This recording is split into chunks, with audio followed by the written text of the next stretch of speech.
2-3 महीनों में तुम्हारा जो 12th बोर्ड है वो खत्म होने वाला है। अब एक नया टाइप का कन्फ्यूजन स्टार्ट हो जाएगा। अचानक से मम्मी-पापा से लेकर वो दूर के रिश्तेदार जो साल में एक ही बार मिलते हैं, सबका एक सवाल होगा, अब अगला प्लान क्या है? और अगर मर्चेंट नेवी तुम्हारे रडार पे है तो तुम बिल्कुल सही जगह आए हो। तो आज हम पूरा रूट मैप बनाएँगे तुम्हारे एग्ज़ाम हॉल से लेकर शिप के डेक तक। चलो आज का कोर्स प्लॉट करते हैं।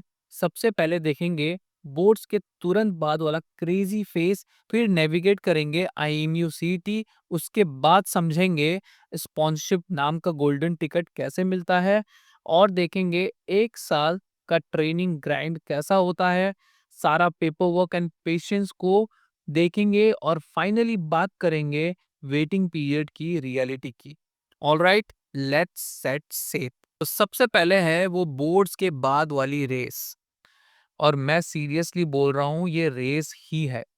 तुम्हें लगता है लास्ट पेपर के बाद लंबा वेकेशन मिलेगा, लेकिन मर्चेंट नेवी के लिए जर्नी ऑलमोस्ट तुरंत ही शुरू हो जाती है, और वो भी रिजल्ट आने से पहले ही शुरू हो जाता है। बोर्ड्स खत्म होने के बाद वाली जो फीलिंग होती है वो मस्ती करने का टाइम होता है, करेक्ट। लेकिन मर्चेंट नेवी अगर आप ज्वाइन कर रहे हो तो वो मस्ती शायद सिर्फ 5 मिनट ही कर पाओगे, क्योंकि उसके बाद जो है वो प्रेशर ऑन हो जाता है। लेकिन यही वो मोमेंट है जहाँ पर क्लियर रोड मैप सिर्फ हेल्प नहीं, एक तरह से लाइफ लाइन बन जाएगा, क्योंकि पहले जो स्टेप्स होते हैं जैसे कंपनीज को अप्लाई करना एंड ऑल, जो भी अक्सर वो अक्सर बोर्ड के रिजल्ट आने से पहले ही स्टार्ट हो जाते हैं। ठीक है, तो आपका 12th बोर्ड अगर कंप्लीट हो चुका है तो प्लान अब क्या है वो समझ लेते हैं। अब देखो, जो रेस की बात मैं कर रहा था वो ऑलरेडी शुरू हो चुकी होती है आपके बोर्ड्स खत्म होने के बाद ही। तो मैं ये टाइमलाइन जो है, मैं ये 2025 का टाइमलाइन हमने यहाँ पे यूज़ किया है, तो इसी को आप 2026 के टाइमलाइन से मैच अप कर सकते हो। ठीक है? तो आप जैसे अभी बोर्ड्स कंप्लीट करोगे और मार्च-अगस्त में क्या होगा, आपकी जो कंपनीज़ रिक्रूट करने वाली हैं, आपको डीएनएस स्पॉन्सरशिप आपको देने वाली हैं, उसके फॉर्म्स आने स्टार्ट हो जाएँगे। और मार्च और जुलाई में उनका रिटर्न भी हो जाएगा, प्लस आपको आईएमयू-सीटी को भी लेते हुए चलना होगा। और आईएमयूसीटी एक बार कंप्लीट हो गया, आपका रिजल्ट आ जाता है और अगस्त तक आपकी बैच स्टार्ट हो जाती है। तो फेज़ 1 अगर आपकी कंपनी रिक्रूटमेंट एंड स्क्रीनिंग है और फेज़ 2 आपके आईएमयूसीटी एग्ज़ामिनेशन साइकिल्स हैं, तो ये क्या है, ये पैरेलली चलती हैं, ठीक है? तो ये प्रोसेस डे 1 से पैरेलल चलता है। तो चलो हम पहले समझ लेते हैं आईएमयूसीटी वाले जो साइड है उसको। तो अगर मैं सिंपल भाषा में कहूँ तो सारे ही अंडर ग्रेजुएट प्रोग्राम जो भी आप मर्चेंट नेवी में जाने के लिए करोगे, जैसे कि डीएनएस हो गया, बीएससी हो गया या बीटेक हो गया, तो उसके लिए आपको आईएमयूसीटी एग्ज़ाम देना ही होगा। ठीक है? तो इसको ऐसा समझो कि ये आपका गेट है जहाँ से आपको गुज़रना ही होगा मर्चेंट नेवी जॉइन करने के लिए आफ्टर 12th। आईएमसीटी का फुल फॉर्म होता है Indian maritime university common entrance test. इसको तुम एक तरह से जेईई समझ लो, मर्चेंट नेवी वर्ल्ड का, ठीक है? चाहे तुम डीएनएस कर रहे हो, जैसे मैंने कहा डीएनएस करो, बीएससी करो, बीटेक करो, अंडर ग्रेजुएट प्रोग्राम्स और साथ ही में पोस्ट ग्रेजुएट्स के लिए भी आईएमयूसीटी एग्ज़ाम ही देना होता है। अब इसका फॉर्मेट हम देख लेते हैं। तो ये ऑनलाइन कंप्यूटर बेस्ड एग्ज़ाम होता है। 3 घंटे का आपका एग्ज़ाम होगा, 200 एमसीक्यूज़ होंगे और इसका जो पैटर्न रहता है, हर राइट आंसर में आपको +1 मिलता है और हर रॉन्ग आंसर में आपको -0.25 मिलेगा। और इसका एग्ज़ाम डेट जो है जून मई में ऑलमोस्ट हो जाता है, कभी-कभार हमने जून में भी देखा है, ठीक है? तो सबसे पहले ये समझो कि ये कोई जय माता दी बोलने वाला एग्ज़ाम नहीं है, इसमें आपको जो है रियली में आपको प्रैक्टिस करना होगा, आपको जो है ध्यान देके पढ़ के आईएमसीटी पैटर्न के क्वेश्चंस लगा के ही इसमें अटेम्प्ट देना है। अब मैं ऐसा क्यों कह रहा हूँ? क्योंकि यही चीज़ हमें डाटा बार-बार कहती है। तो लगभग-लगभग हर साल 40 से 50 हज़ार बच्चे इसमें एनरोल देते हैं। उसमें से आई थिंक 30 से 35 हज़ार बच्चे देते हैं एग्ज़ाम, और इनमें से सिर्फ़ और सिर्फ़ क्लियर करते हैं 19 से 20 हज़ार स्टूडेंट्स। क्लियर करना मतलब रैंक लाना। और ये लाते हैं 19 से 20 हज़ार रैंक, लेकिन जो आपका मेन रैंक है, जो कंपनीज़ खोजती हैं रैंक्स, वो सिर्फ़ होता है आपका 1000, अंडर 1000 से लेकर ऑलमोस्ट आप कह सकते हो 10,000 रैंक, ठीक है?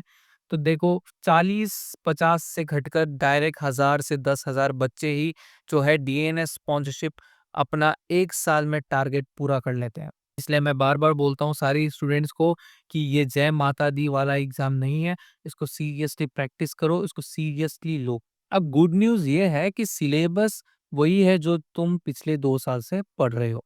फिजिक्स, केमिस्ट्री, मैथ्स आपके 11th एंड 12th के ही होंगे। इंग्लिश एंड जनरल एप्टीट्यूड में आपको थोड़ा-सा एक्सटर्नल हेल्प लेना होगा। उसके लिए आपको लिंक में हमारी फ्री आईएमयू सीईटी कोर्स मिल जाएगा। तो आप जाके जॉइन कर सकते हो और सारे सिलेबस के साथ-साथ हमने नोट्स उसमें दिए हैं, वीडियोज़ हमने दिए हैं और अगर आपको प्रैक्टिस करना है तो हमारे मॉक पास भी ले सकते हो। सम डिटेल्स हमने अपने डिस्क्रिप्शन में डाल दिया है। अब वापस आते हैं उस पैरेलल ट्रैक पे जिसका हमने पहले मेंशन किया था। अगर आईएमसीटी गेट है तो स्पॉन्सरशिप क्या है? चाबी है, चाबी खजाने की चाबी, ठीक है? और यहीं पे सबसे ज़्यादा लोग कन्फ्यूज़ होते हैं और यहीं से तुम्हारा रियल करियर पाथ शेप होता है। एक बात गाँठ मार लो, no sponsorship is equal to no admission in DNS, ठीक है? No sponsorship is equal to no admission in DNS. ये सिंपल बात है, समझो। कॉलेज तुम्हें डिग्री देता है लेकिन स्पॉन्सरशिप का मतलब है कि कंपनी तुम्हें एक कंफर्म इंटर्नशिप या फिर 18 महीने की पेड सी ट्रेनिंग का कमिटमेंट दे रही है। हालाँकि डीएनएस में आपको डिग्री नहीं मिलता है, लेकिन कॉलेज आपको जॉइन करना होगा, इंस्टीट्यूट आपको जॉइन करना होगा और डिप्लोमा इन नॉटिकल साइंस आपको करना होगा।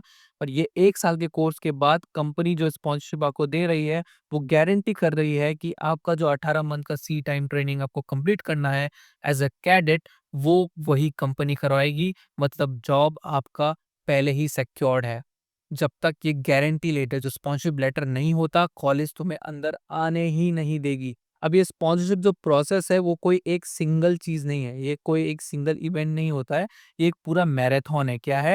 ये पूरा एक मैराथन है, जिसमें मल्टीपल स्टेजेस हैं। तो सबसे पहले आपका होता है ऑनलाइन आपको फॉर्म अप्लाई करना होता है, फिर आपको कंपनी के written test plus psychometric test आपको देने होते हैं। वो क्लियर करने के बाद आप जाते हो इंटरव्यू स्टेज में एंड इंटरव्यू स्टेज आप जब क्लियर कर लेते हो, उसके बाद आपका होता है मेडिकल्स और मेडिकल्स होने के बाद आपको मिलता है स्पॉन्सरशिप लेटर।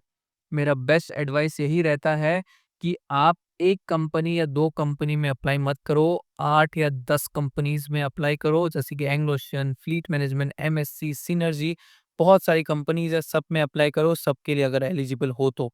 इससे तुम्हारे पास स्पॉन्सरशिप लेटर मिलने के चांसेस जेन्युइनली बढ़ जाते हैं। बेसिक एलिजिबिलिटी क्या है इसमें? यही है कि आप 12th के पास होने चाहिए, आप 12th जो है पास हो जाना चाहिए आपका विथ 60% और कुछ-कुछ कंपनीज़ के लिए 65% 70% भी माँगे जाते हैं। ऐज लिमिट आपकी 17 से 25 इयर्स की होनी चाहिए। सब्जेक्ट्स आपने 12th में पीसीएम ज़रूर लिया हो, ठीक है? और eyesight with no colour blindness होना ही होना चाहिए क्योंकि आपकी मेडिकल जो है वो स्ट्रिक्ट होती ही हैं। 1 ईयर ट्रेनिंग ग्राइंड जो आप डीएनएस स्पॉन्सरशिप लेने के बाद आप जाओगे एकेडमी में, वहाँ की लाइफ कैसी होगी वो भी देख लेते हैं। अब मान लेते हैं आपने आईएमयूसीटी भी कर लिया है crack with good rank, sponsorship मिल गई है और आपको बड़ी वाली कॉन्ग्रेचुलेशंस। अब स्टार्ट होता है नेक्स्ट फेज, 1 साल का pre sea training in a maritime academy. इस कोर्स को बोलते हैं DNS, diploma in nautical science, ठीक है? इसको एक डिसिप्लिन बूट कैंप समझो। ये फुल्ली रेसिडेंशियल प्रोग्राम होता है जहाँ पे तुम नेविगेशन सीखते हो, सेफ्टी सीखते हो, शिप ऑपरेशंस सीखते हो, सबका स्ट्रॉन्ग फाउंडेशन बनाते हो बिफोर तुम रियल शिप पे चढ़ो। ये पूरा ही साल बहुत पैक्ड रहता है। Navigation and chart work, ship construction stability, cargo handling, metrology, maritime law, seamanship and watch keeping, ये सब कुछ आपको सीखना पड़ता है 1 साल के अंदर और प्रॉपर सेमेस्टर वाइज़ यहाँ पे चलती हैं चीज़ें। काफ़ी बच्चे जो है कन्फ्यूज़ होते हैं, सर स्पॉन्सरशिप मिल रही है, इसका मतलब ये है कि जो इंस्टीट्यूट, जो एकेडमी या जो कॉलेज हम जॉइन करें उसकी पूरी फीस क्या कंपनी भरेगी? बिल्कुल भी नहीं।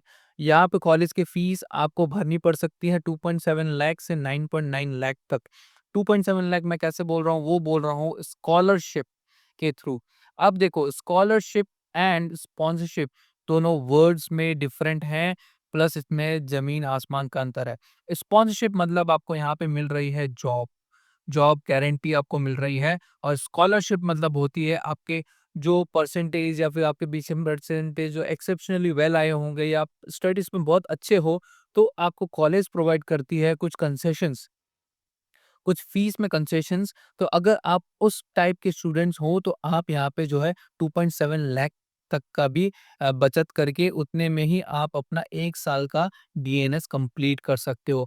लेकिन बहुत सारे प्रीमियम कॉलेजेस और जो कंपनीज़ हैं, वो अपनी ही इंस्टीट्यूट्स में 9 लाख से लेकर 10 लाख भी चार्जेस ले सकती हैं। लेकिन इसको ऐसा डरो मत, क्योंकि लोन आपको बॉडी ही आसानी से मिल जाता है। एक बार आपको स्पॉन्सरशिप है तो वही आपको हेल्प कर देती है लोन लेने में। अब देखो हर चीज़ आपका हो गया है, आपने 1 साल का कोर्स भी कर लिया है डीएनएस का, अब आता है वीज़ाज़ और पेपर वर्क्स और कंपनीज़ के पेपर वर्क्स, ये सारी चीज़ें। ठीक है? तो अब इसको देखते हैं। तो एग्ज़ाम आपका क्लियर हो चुका है, 1 ईयर का ट्रेनिंग आपने कंप्लीट कर लिया है, लेकिन जर्नी अभी खत्म नहीं हुई है। अब आता है डॉक्यूमेंट्स का लेवल, जो कभी-कभी सबसे फ्रस्ट्रेटिंग होता है। एकेडमी पास आउट होने के बाद तुम्हें चाहिए पूरा ट्रैवल टूल किट, और अगर इस पूरी वीडियो से सिर्फ एक चीज़ याद रखनी हो, तो वो ये है कि पासपोर्ट अभी बना लो, वेट मत करो। बेस्ट है कि 12th में होते-होते ही अप्लाई कर दो। और साथ ही में बहुत सारी कंपनीज़ की तो ये एलिजिबिलिटी क्राइटेरिया ही आजकल बन गई है कि आप टू पासपोर्ट अगर आपके पास नहीं है तो अप्लाई एटलीस्ट होना चाहिए, तभी वो आपको इंटरव्यू में बुलाएँगी, तभी वो आपको स्पॉन्सरशिप लेटर देंगी। तो सबसे पहले काम, अगर मर्चेंट नेवी के लिए सीरियस हो, डीएनएस करना चाहते हो 12th के लिए, तो यही बात है कि पासपोर्ट जाके अप्लाई कर दो। क्योंकि एक बार आप बोर्ड्स खत्म होंगे और आप हो जाओगे आलसी, और फिर बस जो है वो बाद में का वो लूप चलता ही रहेगा। जाओ अप्लाई कर दो पासपोर्ट के लिए, ठीक है? क्योंकि बेकार में सब कुछ आपका हो जाता है और सिर्फ फँस जाते हो आप, क्योंकि आपके पास पासपोर्ट नहीं है या फिर आपने अप्लाई ही नहीं किया। तो this is the first case, don't be that. तो देखो जैसे कि मैंने यहाँ पे एक एग्ज़ाम्पल दिया है, आपको यूएस का वीज़ा भी लेना पड़ सकता है, क्योंकि आप जो है आपकी शिप शायद यूएस के रूट्स में आए, तो कंपनी आपको पहले ही बता देगी अगर आपको ये वीज़ा चाहिए या नहीं। उसी तरह से बहुत सारे दूसरे कंट्रीज़ के आपको वीज़ा चाहिए रहेंगे। ये एक्चुअली में चाहिए रहता है आपके साइन ऑन के लिए। साइन ऑन मतलब जब आप पहली बार शिप जॉइन कर रहे हो, तो मे बी आपको इंडिया से पहले यूएस जाना पड़ा हो या फिर ऑस्ट्रेलिया, यूके, तो जिस भी कंट्री में जाओगे उसकी वीज़ा की जो एप्लीकेशंस हैं, उसकी जो प्रोसेस है वो डिफरेंट होती है। तो वो आपको लेकिन शिप जॉइन करने से पहले ही चाहिए होती है। तो अपनी जो पेपर वर्क्स है ना, वो एकदम क्रिस्टल क्लियर रखना, उसमें कोई भी दाग नहीं होना चाहिए। क्योंकि वीज़ा में बहुत ही ये इम्पोर्टेंट चीज़ होता है, और अगर आपको ये वीज़ा ही नहीं मिलेगा, तो आप शिप जॉइन कर ही नहीं पाओगे, और फिर आपको वेट करना होगा दूसरे शिप का, जो जिस कंट्री में या फिर इंडिया जब विज़िट करेगी तभी आपकी जॉइनिंग होगी। तो ये चीज़ें ध्यान रखना अपने पेपर वर्क्स को सँभाल के, और उसमें कोई दाग ना हो। और अब आते हैं वो फेज़ जो इमोशनली सबसे हेवी लग जाता है, वो है वेटिंग पीरियड, वेटिंग टाइम। ये कोट लिटरली सीफरर पे फिट बैठता है। इतनी मेहनत के बाद एग्ज़ाम्स हो गए, स्पॉन्सरशिप की दौड़ हो गई, 1 ईयर की ट्रेनिंग हो गई, तुम तैयार हो, लेकिन शिप अभी तैयार नहीं है। ठीक है? तो इसे समझते हैं, इसे भी जानते हैं कि ये क्या चीज़ है। तो वेटिंग पीरियड जो है is one of the most difficult phase specially for first time joiner. ये तुम्हारी मेंटल स्ट्रेंथ को जो है रियलिटी में टेस्ट करता है, लेकिन ये नॉर्मल है। आप पहली बार जॉइन करोगे तो आपको डिफिकल्ट होगा ये वेटिंग पीरियड निकालने में, लेकिन जैसे आप इस करियर में प्रोग्रेस करोगे तो ये वेटिंग पीरियड नॉर्मल लगने लगेगा। लेकिन सुनो, ये जो वेटिंग पीरियड टाइम है ना, ये आपका सीक्रेट वेपन है, ठीक है? इसको यूज़ करो सही तरीके से, एक जॉइन करो जॉब, कुछ भी call centre, teaching, part time, discipline आएगा, थोड़ा फाइनेंशियल इंडिपेंडेंस मिलेगा। जिम जॉइन करो, क्योंकि बेटा सी लाइफ फिज़िकली डिमांडिंग होता है। फैमिली एंड फ्रेंड्स के साथ जो है टाइम स्पेंड करो, सबसे इम्पोर्टेंट थ्योरीज़ को रिवाइज़ करो, क्योंकि जो कैडेट डे 1 पे शिप पे आके थ्योरी स्ट्रॉन्ग लेकर आता है, वही कैप्टन और चीफ ऑफिसर्स की नज़र में स्टैंड आउट करता है। यानी इस टाइम को यूज़ करो। खुद को बेस्ट पॉसिबल कैडेट बनाने के लिए। तो मैं कुछ यहाँ पे रियल बातें बोलूँगा। अगर तुम सोच रहे हो कि मर्चेंट नेवी वर्ल्ड टूर और ईज़ी मनी, तो फिर सॉलिड झटका लगेगा। मर्चेंट नेवी जो है टफ है, फिज़िकली, मेंटली दोनों एग्ज़ॉस्ट करेगी, वैकेशन नहीं है। लेकिन हाँ, ये एक अनमैच्ड अपॉर्च्युनिटी है, फाइनेंशियली ग्रोथ, फैमिली के लिए लाइफ जेन्युइनली चेंज हो सकती है। बस चाहिए डिसिप्लिन, सच्ची इन्फॉर्मेशन और जो रोड मैप हमने आज डिस्कस किया उसका सही यूज़। तो ये रहा तुम्हारा complete road map, exam hall से लेकर शिप के डेक तक। लंबी जर्नी है, डाउट नहीं है, लेकिन कंसिस्टेंट एफर्ट, फोकस माइंडसेट और ऑथेंटिक रिसोर्सेज, ना कि कोई शेडी एजेंट्स के चक्कर में पड़ के, ये 100% अचीवेबल ड्रीम है।